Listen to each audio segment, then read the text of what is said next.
Sex is one of my favorite topics. It's something that is fun and it brings together all areas of life. How do you see yourself? How do you see your partner? How do you communicate what you would like to have, what you need? And are you willing to explore your edges, to push your boundaries, to grow beyond your wildest expectations?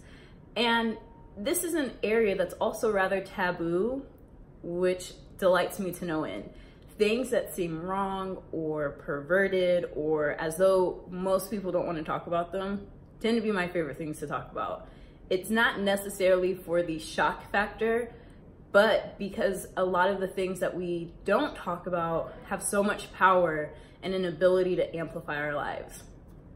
What I mean by that is if you are able to have clarity, power, self-expression, and just to be free in your sexual relationships, that likely translates to other areas of your life, whether you realize it or not.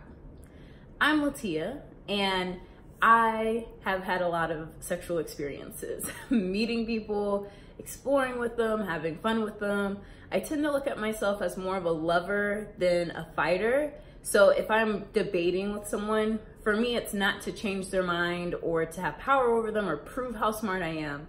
It's more likely that I just want to see, what are you thinking? What's important to you? How can we connect? Because a lot of the times it's easy to not have that connection or feel like we're really getting to know each other.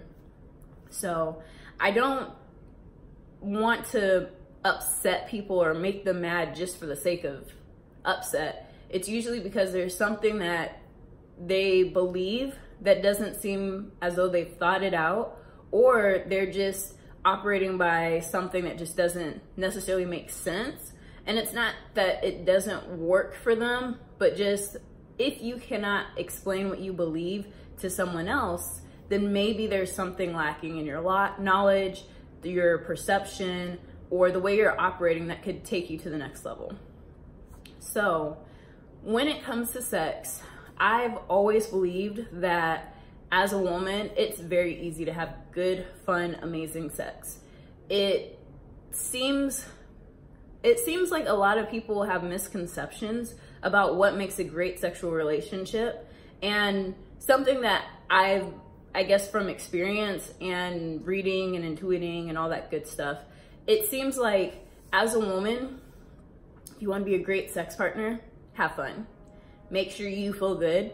Honor what you like and what you don't like. Express yourself and get what you want. If you leave this sexual encounter feeling like, I didn't get what I want, I didn't have fun, oh, that sucked, I just, didn't participate or engage, you're probably a terrible sex partner.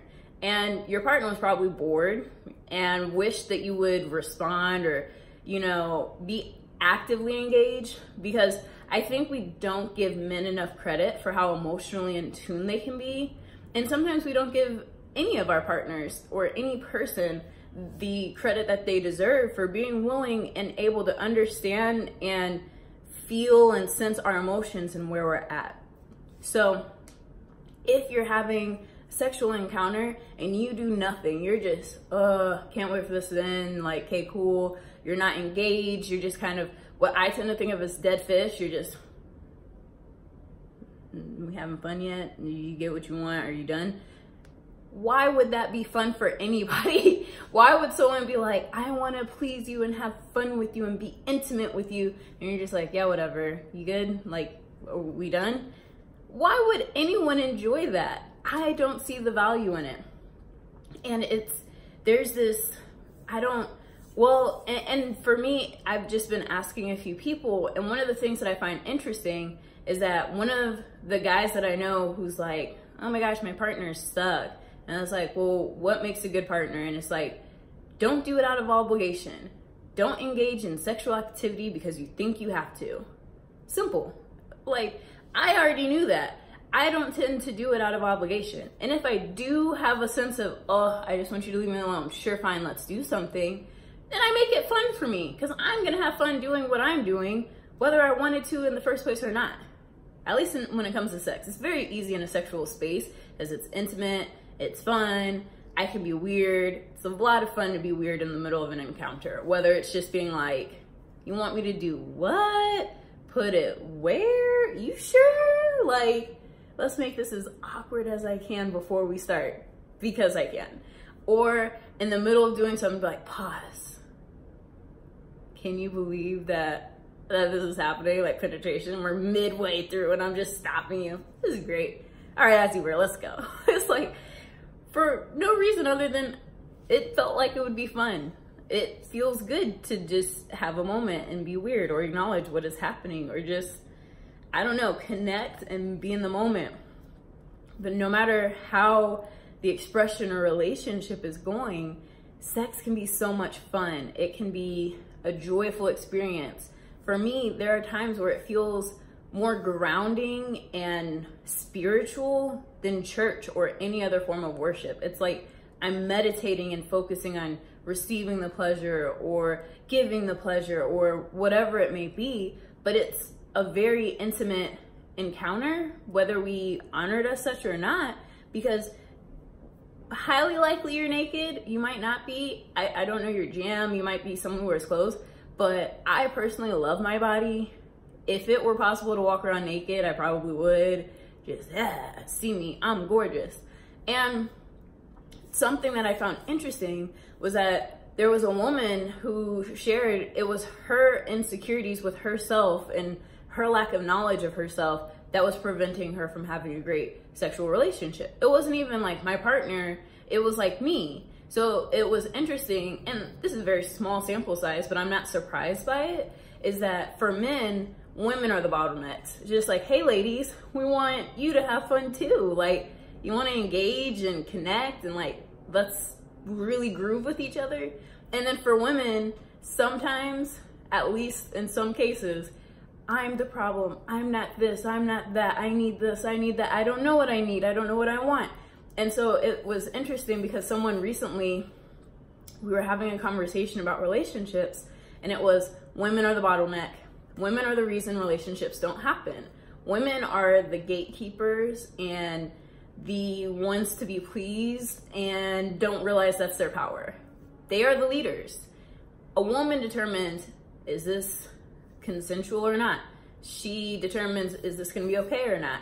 Are we safe? Are we okay? Are we moving forward in blissful fun or dutiful obligation where we're selling our bodies in exchange for a moment of comfort? I don't know. It's up for every person to discover for themselves, but I know that when I engage, I like to do it from a place of how much fun can I have in this? Where are we at? What's our energy like? Let's explore. This feels good. Keep doing it. Stop feeling good. Let's switch it up. It's a play and a dance and a space where you can discover things about yourself that you might not discover otherwise. So there was someone I was spending time with recently, and they were like kissing on my neck. And I know that if you play with my lady bits, if you play with the right spots, my leg shakes, I'm just like, oh my gosh, I like can't respond. And it's great, it's amazing. When I told my mom about it, she laughed and was like, can't believe you're telling me this. And I'm like, yes, I love it when I get that reaction from her. And so what I told my mom recently, with the intention of freaking her out, was, oh my gosh, Mom, there was this guy and we were hanging out and he was like kissing on my neck and my shoulder and my upper back. And I was just like, oh, chills. Like, what is this? This I didn't tell her, but it felt just about as good as someone touching my lady bits. And I was just like, I didn't realize my back could be so sensitive or responsive. I was like, that is so cool. I learned something new about myself that I would not have discovered otherwise. Like, I can touch myself in places, but it's different when there's a partner who is curious and engaged or passionate. There's so much more that opens up to us when we look at sex as a pleasurable, fun experience rather than it being this obligation. So as we can overcome whatever insecurities are holding us back from expressing ourselves, from loving our bodies, from just being in the moment, because I've never actually, so like I notice the bodies of the men that I'm with, but very rarely is it like, oh wow, I can't believe it. I think one time there was this guy who was like, I work out. And then it was like, your man boobs are bigger than mine. and it was just a very uncomfortable sexual experience. And then he was like very insecure afterwards. Like, did it feel good? Did you like it? Did you want more? And I'm just like, bro, like, we're not doing that again. It was not something that I did from a fun place, but more of a, oh, I'm not just a flirt, I can back up what I say place, which never leads to good things. So like in the moment, I think I did have fun, but it was like, yeah, let's rewire how we approach these encounters, because I'm not gonna let you guilt me or like compete me into it. Like, oh, do you back up your word? Like, do you honor what you say? It's like, I do, but not with you. It was just more fun to flirt than it is to actually follow through. So I'm still learning and growing and experiencing. Granted, this was like a year or two ago, but there's always room to learn and grow, dive within ourselves, and to have the most fun that we can. Because if you can't have fun in the bedroom, in your sacred spaces, what are you doing? Like, life should be fun. And what I recall my mom telling me is that sex is fun. So I've sought to make sex fun for me, and it can be fun for you too.